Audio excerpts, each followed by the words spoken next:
He could see a tiny gray dot far away on the horizon, which was the house he used to live in with his beloved mother and father. Just beyond that was the sea itself. It was a long, thin streak of blackish blue, like a line of ink beneath the rim of the sky. Then one morning came and something rather peculiar happened to James. You see, it all started on a bright, hot summer day. Aunt Sponge, Aunt Spiker, and James as well were all out in the garden. James had been just at work as usual, and his aunt sat nearby in a deck chair, sipping tall glasses of Lizzie Lemonade, making sure he didn't stop work for one moment. Let's take a closer look and see what's happening.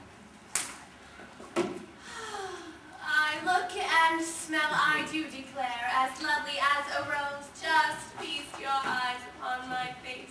Observe my shapely nose. Behold my heavenly silky locks. And if I take off both my socks, you'll see my dainty toes. But don't forget, my dear old Sponge, how much your tummy shows. Why, Sponge, you're red. Go soap your head. My sweet, you'll never win. Behold my gorgeous curvy shape, my teeth, my charming grin. Oh, beauteous me, how I adore my radiant looks, and please ignore the pimple on my chin. My dear old trout, to the world I'll shout, your only bone and skin. Such loveliness as I possess can only truly shine in Hollywood, I do declare. Wouldn't that be fine? I capture all the nation's hearts, they'd give me all the leading parts. The stars would all resign. I think you make, without mistake, a lovely Frankenstein. What's the matter with you? Gee, Auntie Spiker, I feel as if I'm going to faint. Stop that immediately, you nasty little brute! Get back to work! Oh, Auntie Sponge, Auntie Spiker, couldn't we please just for once go down to the seaside on a bus? It isn't far, and I feel so hot and awful and lonely. Why, you good-for-nothing lazy brute! Beat him! I certainly will! I shall beat you later on in the day when I don't feel so hot. Now get out of my sight, you disgusting little worm, and give me some peace. Now, it was at this point in our story that the first peculiar thing happened to James. Come here, little boy. Come closer to me, and I will show you something wonderful. Do you know what this is? Do you know what's inside this little bag? Take a closer look and listen. Listen to them move. There is more magic in these little green things than in all of the rest of the world put together. But what are they? Where do they come from? Aha! You'd never guess that! Crocodile tongues! 1,000 long, slimy crocodile tongues boiled in the skull of a dead witch for 20 days and nights with the eyeballs of a lizard. Then you add the fingers of a young monkey, the beak of a green parrot, the gizzard of a pig, the juice of a porcupine, and 3 spoonfuls of sugar. Then you stew it for another week and you let the moon do the rest. Here, you do it. It's yours. Now all you've got to do is this. You take a large jug of water and you put all the little green things into it. Then, very carefully, add 10 hairs from your own head into the pot. Now that sets it off. Soon the water will begin to bubble and froth furiously. And as soon as that happens, you must drink the whole jugful in one big gulp. And then, you will start to feel your stomach churning and turning violently. And steam will start coming out of your mouth. And then the most marvelous things will begin to happen. The most fabulous, unbelievable things. And you shan't be miserable another day of your life. Because you are miserable, aren't you? Oh, you needn't tell me, I know all about it. Now go on and do as I say, and don't let those little green things get away from you, because if they do, then they'll work their magic upon someone else, and not upon you. Be it animal, insect, bug, or tree. Now go on, now's the time, now go, hurry!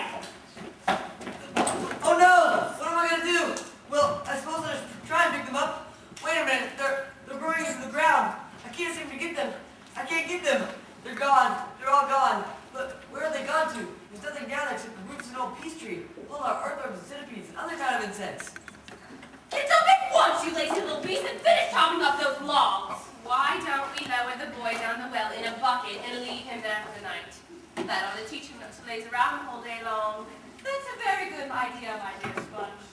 But let's make him finish chopping up the wood first. Be off with you. Finish chopping up those logs. Sponge! Sponge, come look! At what? There's a peach on the highest branch of the tree. Well, that's perfectly ridiculous, Spiker. That tree's never even had a blossom on it, let alone a peach. There's one on it now. You look for yourself. That's perfectly ridiculous, Spiker. You're teasing me. You're just making my mouth water when... Good gracious me, there really is a peach up there. Now, it was at this point in our story that the second rather peculiar thing happened to James. Hey, you! Come over here at once. I want you to pick this peach up here on the highest branch. Do you see it? Yes, I just want And don't you dare have any of it for yourself. Your Aunt Spiker and I are going to share it between the two of us. Right now, have an each. Go on, up you go. Hold it! Hold everything! Look, Sponge, look! What's the matter with you? It's growing! It's getting bigger and bigger! What is? The peach! That's not possible. That's great Scott, that thing really is growing. Great Caesar's ghost, I can see it bulging and swelling before my very eye. Will it ever stop? Step away, boy. The slightest shake will make it fall and break. Stand back. The branch is bending right back down, but I can't believe it's not breaking. Hallelujah, what a peach. Terrifico, magnifico, splendifico, and what a meal. Now see here, Spiker, why don't you and I grab us a shovel and dig out a big old hand of it for you and I to eat? No, not yet. But I can't wait to eat some. My dear Sponge, there's a pile of money to be made out of this. If we can just handle it right. You wait and see.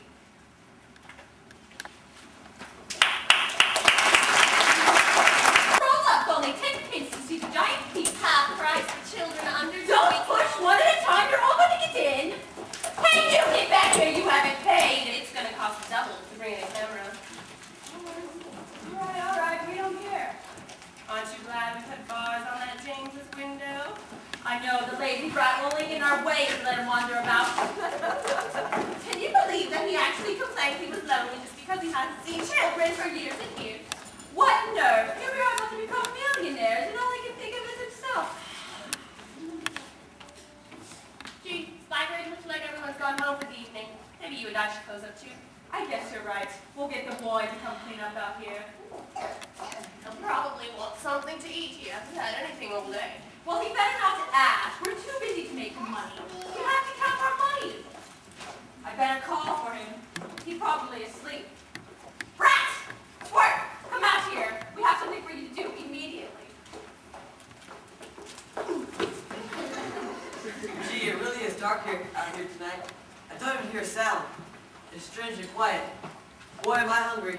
I guess I should be more concerned about Aunt though. Aunt Spiker says that all I do is think about myself. Maybe she's right. Gee, it's kind of spooky.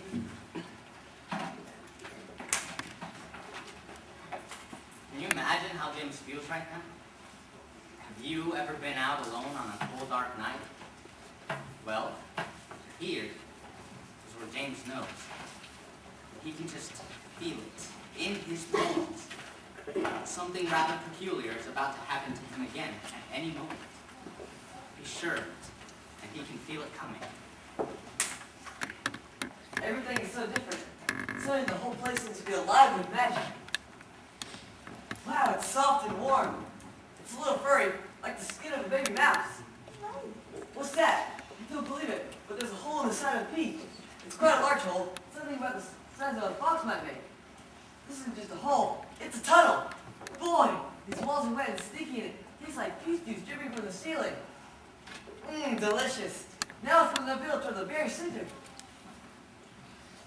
Ouch, what's that? It seems to be wood, except that it's very jagged and full of deep grooves. Good grief, I know what this is. I come to the stone in the middle of the peach. And here's what appears to be a small door cut into the face of the stone. Let's see now. There, it's swung open. What's this light?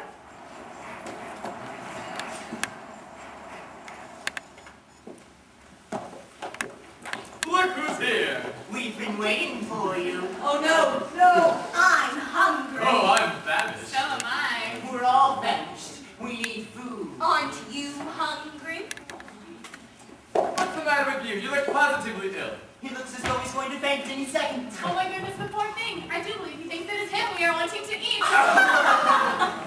Why, you mustn't be frightened. We wouldn't dream of hurting you. You're one of us now. Don't you know that? You're one of the crew. We are all in the same boat. We've been waiting for you to turn up all day. We thought you weren't going to make it. So cheer up, my boy, cheer up. And meanwhile, I wish you'd come over here and help me out with my boots. It takes me hours to get them all off by myself. There. Thank you, you're so very kind. Well, you have a lot of boots. I have a lot of legs and feet. 100 to be exact. I am a centipede, you know. There he goes again. He simply cannot stop telling lies about his legs. He's only got 42. The problem is, most people don't bother to count them. And by the way, centipede, there's nothing marvelous, about having a bunch of legs. Poor earthworm. He's blind, you know. He can't see how splendid I look. In my opinion, the truly marvelous thing is to have no legs at all and be able to walk just the same. You call that walking? You're just a slitherer. You just slither along, that's all you do. I glide. Sir, are a slimy beast. I am not a slimy beast. I am a useful and much-loved creature, as any gardener you like. And as for you, I am a pest. He is so proud of that, though for the life of me I cannot understand why. Oh, please excuse me. My name is Ladybird. Pleased to meet you. I am the only pest in this room.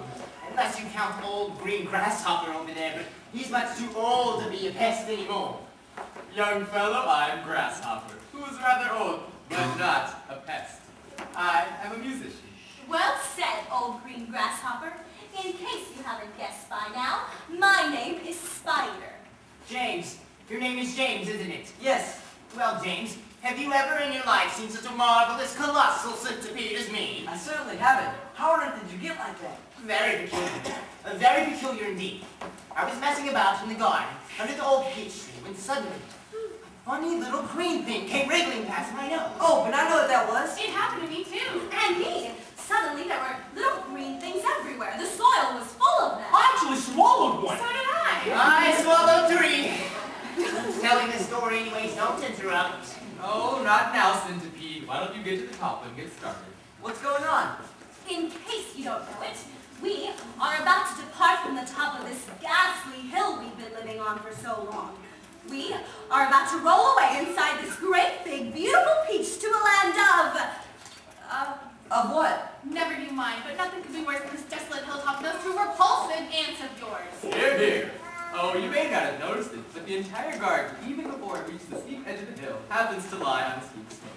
And therefore, the only thing that has been stopping us from rolling away this entire time is a thick stem attached to the top of the tree. Break the stem, and off we go. I've done it. We're off. The journey begins. And who knows where to live if you have anything to do with it. It can only mean trouble. Nonsense. We are going to visit the most marvelous places and see the most wonderful things. Isn't that right, Centipede? There is no knowing what we shall see. We may see a creature with 49 heads who lives in the desolate snow. And whenever he catches a cold which he dreads, he has 49 noses to blow. We may see a dragon and nobody knows that we won't see a unicorn there. Oh. We may see a terrible monster with toes glowing out of the tops of his head. We may see the sweet little bitty frightful, so faithful, so kind and well bred. And such beautiful eggs, you just boil them and then they explode and blow off your head. But who cares? Let us go from this horrible hill. Let us roll, let us roll, let us plunge. Let's go rolling and bowling and spinning until we're away from all Spiker and Slum.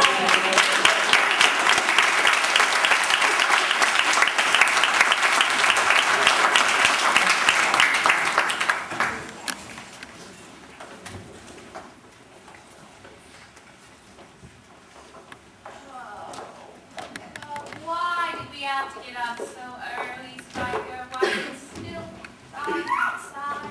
Well, if the early bird catches the worm, then the 2 early ants will catch the suckers.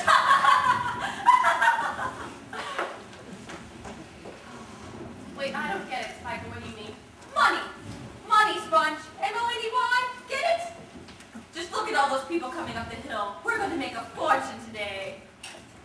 Hey, whatever happened to that James of ours last night? He never did come in, did he? He probably fell in the dark and broke his leg. Or maybe his neck. Just wait till I get my hands on him. When I'm finished with him, he'll never want to stay all night again. Good gracious me! What is that awful noise? Spiker, I know this might sound a little silly, but it looks to me as if the fence is breaking it. And the peach... Are you ill, Sponge? Are you? You must be. Oh no! It's a rabbit! Oh,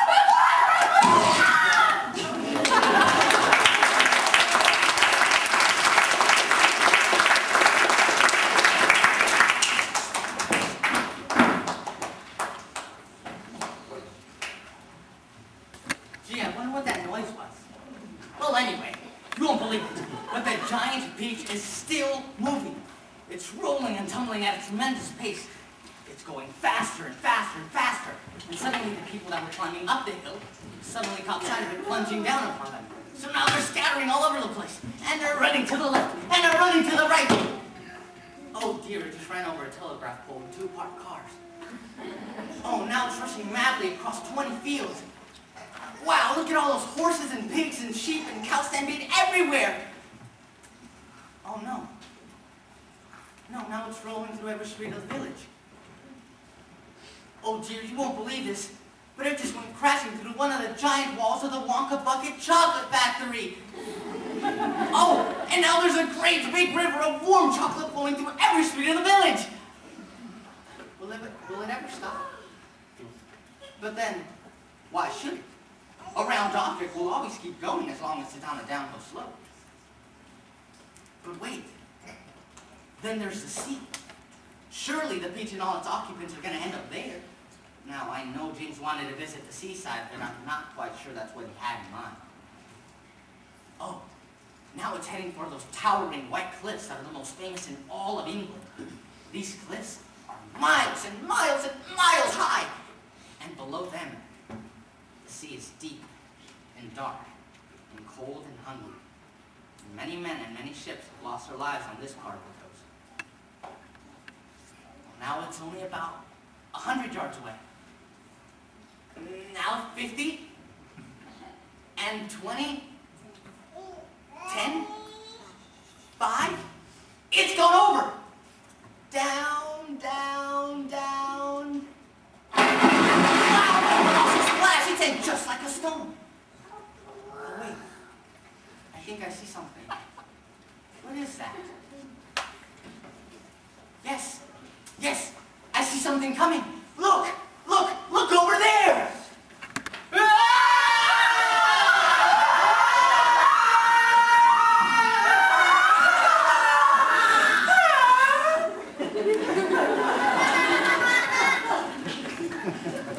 Let's have some light. Oh, yes, give us some light, Glowworm. Glowworm? I never met a glowworm in here. That's because he was up on the slimy ceiling, the lazy beast. Now that you mention his name, he doesn't much look like a glowworm, does he? I am not a worm. I'm not he either. I'm simply a lady firefly without wings. Big deal. Just give us some more light. I'm trying. I'm doing my best. Please be patient. Some great journey. I shall never be the same again. Nor I. It's taken years off my life. Oh, but my dear friends, we are there. Where? Where is there? I don't know, but I'll bet it's somewhere good. Or probably at the bottom of a coal mine. Oh, perhaps we're in the middle of a beautiful country full of songs and music. Or near the seaside with lots of other children down the sand for you to play with. Pardon me, but am I wrong in thinking that we seem to be bobbing up and down? Bobbing up and down? What on earth do you mean? Oh, you're probably still dizzy from the journey. Is everybody ready to go upstairs and take a look around? Yes, let's go. I refuse to show myself out of doors without my boots on first. For heaven's sake. Let's not go through that nonsense again. Let's all listen to Peter Pan and get it over with. Come on. But while you're doing that, I'll leave a ladder to help us get out.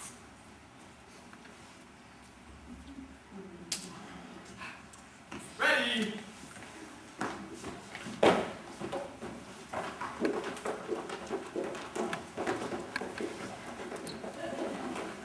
This is impossible. I told you we were bobbing up and down. We're in the middle of the sea. We're in the field! England! Ladies and gentlemen, I'm afraid we find ourselves in a rather awkward situation. Awkward!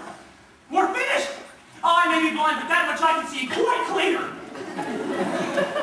Off with my boots. I cannot swim with my boots on. I can't swim at all. Nor can I. Nor I. But you won't have to swim. We are floating beautifully. And sooner or later, a ship is bound to come pick us up. Are you sure we're not sinking? Of course I'm sure. Look for yourself. Oh, well, the boy is quite right. We're floating beautifully. Now all we've got to do is sit down and keep calm. Everything will be all right in the end. What? Absolute nonsense. Nothing is ever all right in the end, and well, you know it. Poor Earthworm. He loves to make everything into a disaster. He hates to be happy. If this ship is not to sink, and we are not to be drowned, then we shall starve to death instead. My golly, he's right. For once, he's right. Of course, I'm always right. We are going to get thirstier and thirstier and thinner and thinner. I cannot fill myself surely up. Personally, I would rather drown. But you must be blind. How cruel, you know I'm blind. There's no need to rub it in. I didn't mean that. I'm sorry. But can't you see that? See? How can I see if I'm blind? Can't you realize that we have enough food to last us for weeks and weeks? Where? Where? Or the beach, of course. Our whole ship is made of food. Oh, James! I don't know what we'd do without you. You're so clever. What seems to be the problem, Earthworm? What's the matter? Well, the problem. Yes, well, the problem is well, the problem. Well, the problem is there is no problem! Cheer up, Earthworm.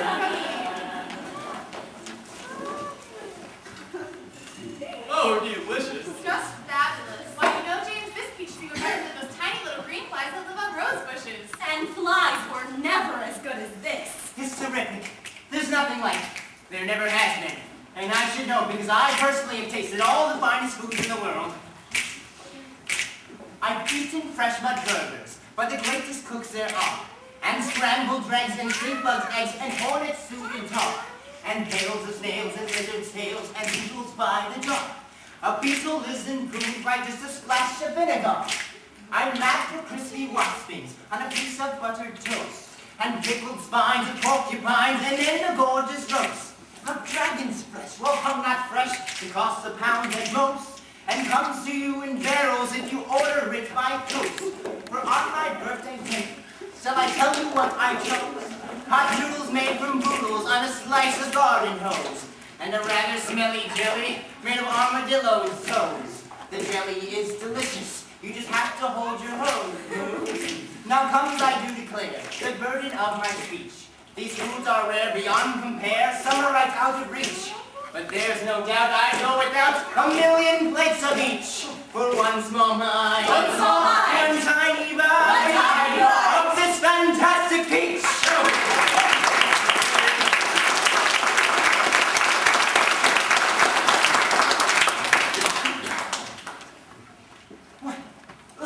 Look at that funny little black thing gliding through the water over there. There are two of them. There are lots of them. What are they? Oh, probably some little fish come along to say hello. They're sharks! I've got too many things. They're sharks! What absolute rot. They're sharks! I just know it! I'm positive they're sharks!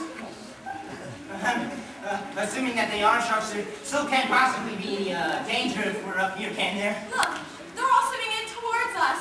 Go away! Away, you filthy beasts! Look at the size of their jaws. Oh dear!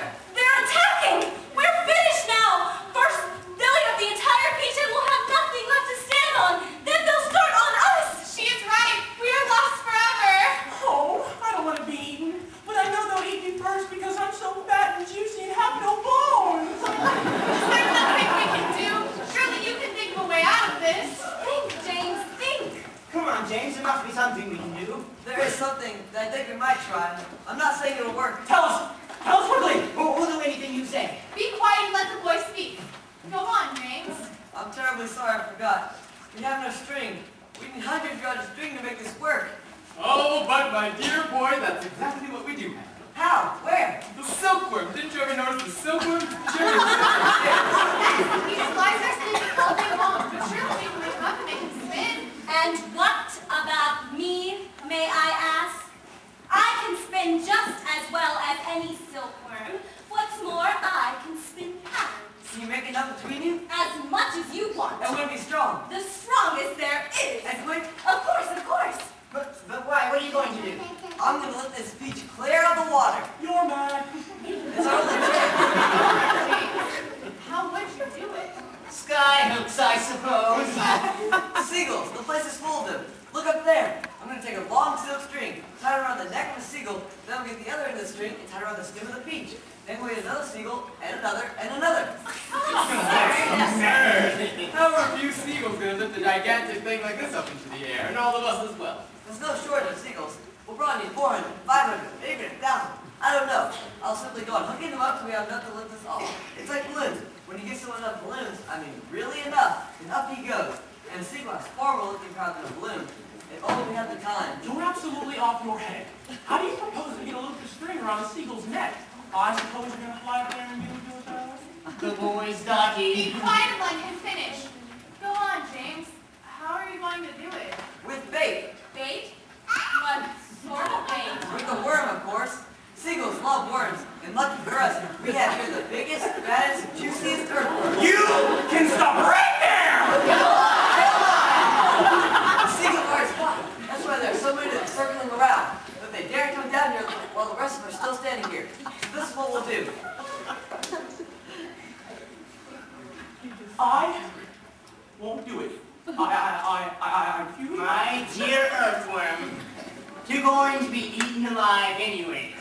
So what does it matter whether it's sharks or seagulls? I won't do it! Oh, why don't you give the plan first? I don't give a hoot what the plan is. I'm not going to be pecked at by a bunch of seagulls. You should be a martyr. I shall respect you for the rest of my life. You won't have to give us life. Listen to me. This is what we'll do. Oh, what a brilliant idea! Oh, I shall be pecked to death. Of course you won't. I will. I know I will. And I won't even be able to see them coming because I have no eyes. I won't touch you. I promise I won't. We've got to hurry. There's not a moment to lose. Action stations, jump to it. All hands to the below deck except earthworm. And sit to feet. Get that silk over start spinning at once. Tone to spin as never done before. And you two spiders, hurry.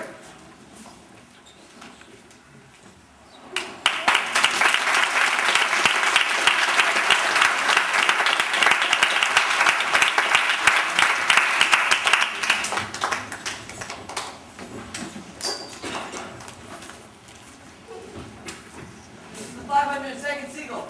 I think this one will do it. Hurry, James. I don't like this at all. Be quiet, earthworm. You should be thankful that you're still alive. All because James had such a clever idea. Oh, yes, I marvel at him. Just think, capturing seagulls by using bait, a splendid idea.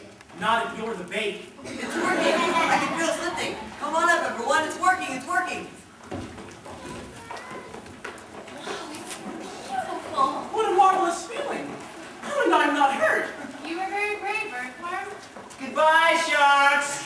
Oh boy, this is the way to travel. Why, you can almost see forever from up here. How can you see? Oh, look. There's a ship below us. Oh, it looks like a big one. Oh, look. You can even see the people on the decks. Do you think they can see us? Let's wave to them.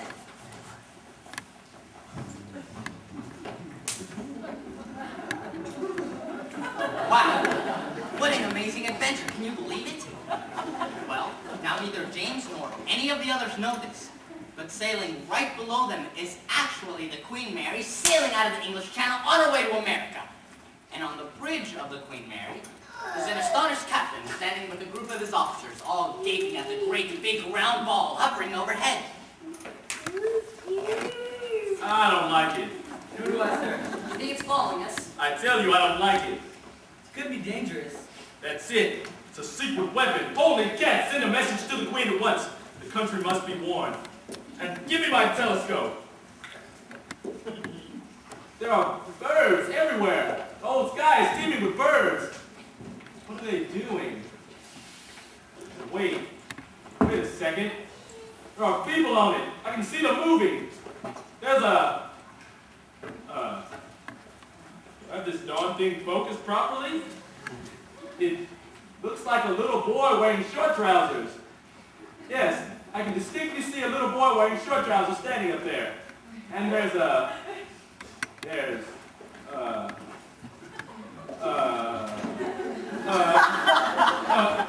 sort of giant ladybird. Just a minute, Captain. And a colossal green grasshopper. Captain, please. And a mammoth spider. He's ready for whiskey again.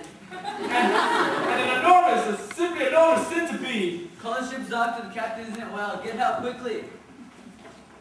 But look, it's disappeared behind those thick clouds. We're never gonna see it again. Never mind that. The captain has flipped his lid. He's popped his cork. I'm the captain now. Take the look.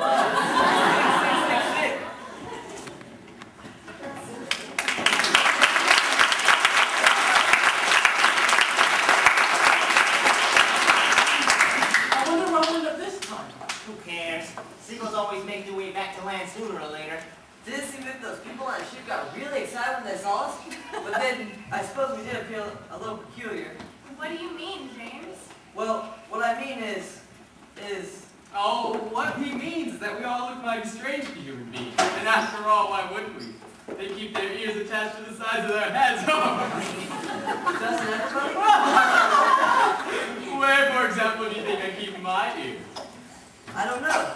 Right here, on either side of my tummy. And I swallow soil. And without charging a penny, I gobble up all those nasty little insects that gobble up all the farmer's crops. I am the farmer's best friend. I think you're wonderful. It seems that almost everyone around here is loved. How nice is that? Not me. I'm a pest and I'm proud of it.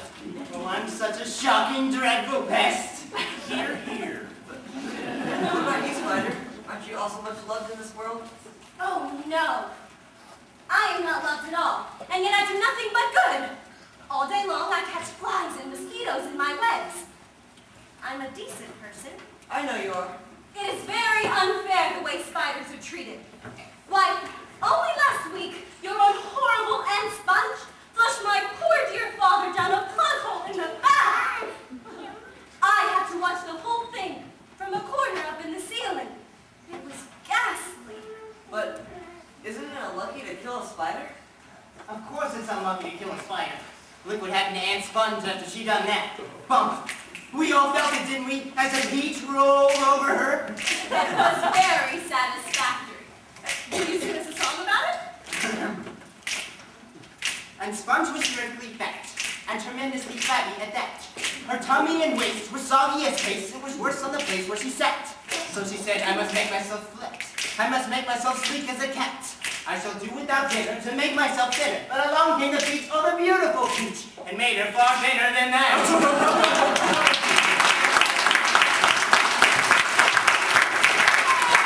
That was nice. Now sing one about Aunt Spiker. With pleasure. And Spiker was thin as a wire, and as dry as a bone, only drier. She was so long and thin, if you carried her in, you could use her for poking the fire. She must do something quickly, she frowned. I went back to 1 pound upon pound. I must eat lots and lots of marshmallows and shots till I start bulging out all around. Yes, she announced, I have sworn that I'll alter my figure by dawn. Turn the peach with a snigger, I'll alter your figure and ironed her out on the lawn.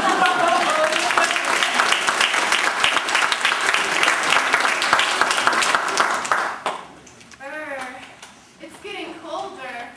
And darker. Why don't we all go down below and keep warm until tomorrow morning? Oh no, that'd be very unwise. We should all just stay here for the night and keep watch. That way, if anything happens, we shall be ready.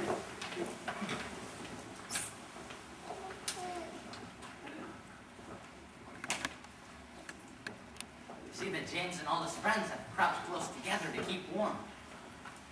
Little do they know what still lies ahead. Oh dear, it scares even me. Well anyway, to get on with the story. There is not a sound anywhere. Listen to how quiet it is. The giant peach is swaying gently from side to side. Quietly. Softly. Not at all like airplanes that roar through the sky, pushing whatever might be lurking in those great mountain clouds back into the cover of the clouds. You see, that's why people that travel in airplanes never see anything but the peach. Yes, the peach makes no noise as it floats along. Wait. What is that? Do you hear that? What are those? Do you see them? Oh no. I think our travelers are about to any second. Oh, James, look! What are those things?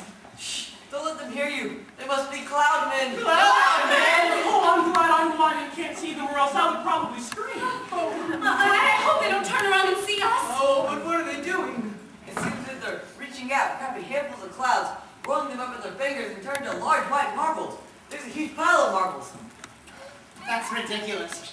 There's nothing to be afraid of here. Shh. They're singing something, and they're shoveling the marble-like things over the cloud into space. They're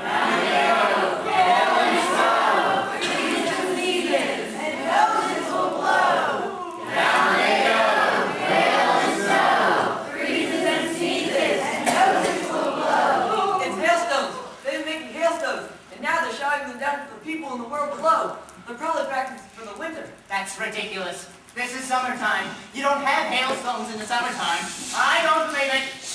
For heaven's sakes, indeed, you make so much noise. Don't you worry. Those imbeciles couldn't hear a thing. They're deaf as doorknobs. You watch. Idiots! Nincompoops!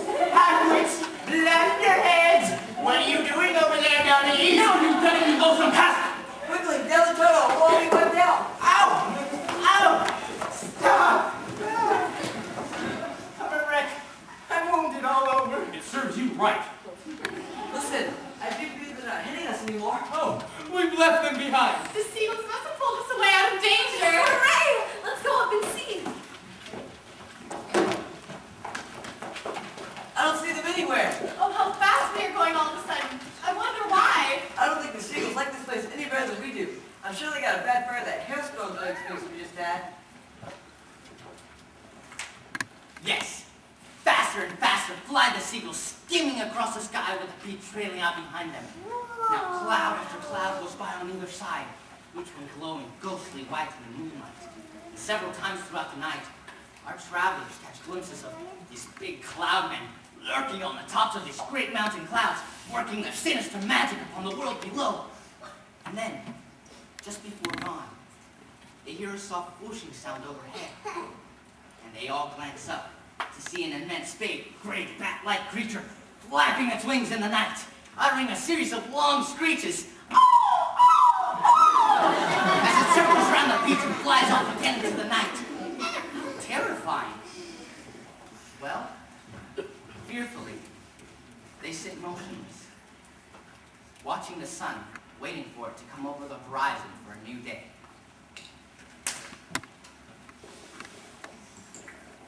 Look! There's land below! It looks like streets and houses. But how enormous it all is. And what tremendously tall buildings. I've never seen anything like them before in England. Oh, this couldn't possibly be England. Then where is it? You know what those buildings are? Those must be skyscrapers. And that, my friends, means we are crossing the Atlantic Ocean overnight. Oh, you don't mean it. It's incredible. It's unbelievable. It's not possible. I've always wanted to go to America. I had a friend once. Who cares about your friend? What we've got to figure out now is how on earth are we going to get down to Earth? Ask James. I don't think that should be so very difficult. All we'll have to do is count these few streams. Not too many, mind you, but just enough so the others can't quite keep us up in the air. And down we shall go, slowly just until we reach the ground. Centipede will bet those streams for us one at a time. By golly. I've forgotten to polish my boots. Everyone must help me polish my boots before we arrive. Are we going to go through this every time? It looks like a plane. They can't shoot that cloud over there. Wait, it slides right through every single one of the silken streaks that went by. We're falling!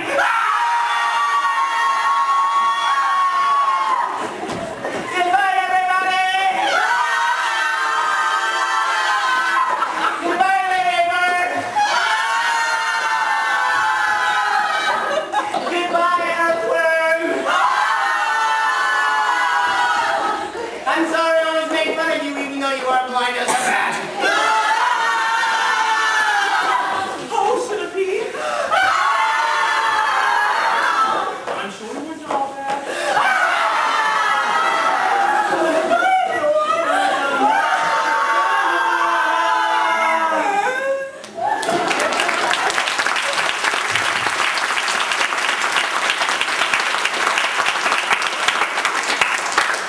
We're dead! I don't believe it. We're not dead. We're alive! Oh, but how, James? Where are we?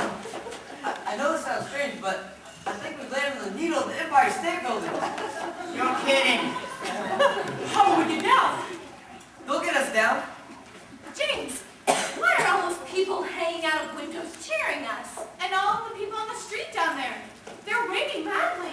Maybe they think we're heroes. You know, I think you're right. They think we're heroes. James was right. Everyone on the beach was looked upon as a hero, especially James. Now they were all brought down to the steps of City Hall in 5 minutes, where the mayor of New York City made a great speech of welcome. While he did this, 100 steeplejacks armed with arms and ropes and ladders and pulleys climbed up to the top of the Empire State Building and hoisted a giant peach off the spike and lowered it to the ground.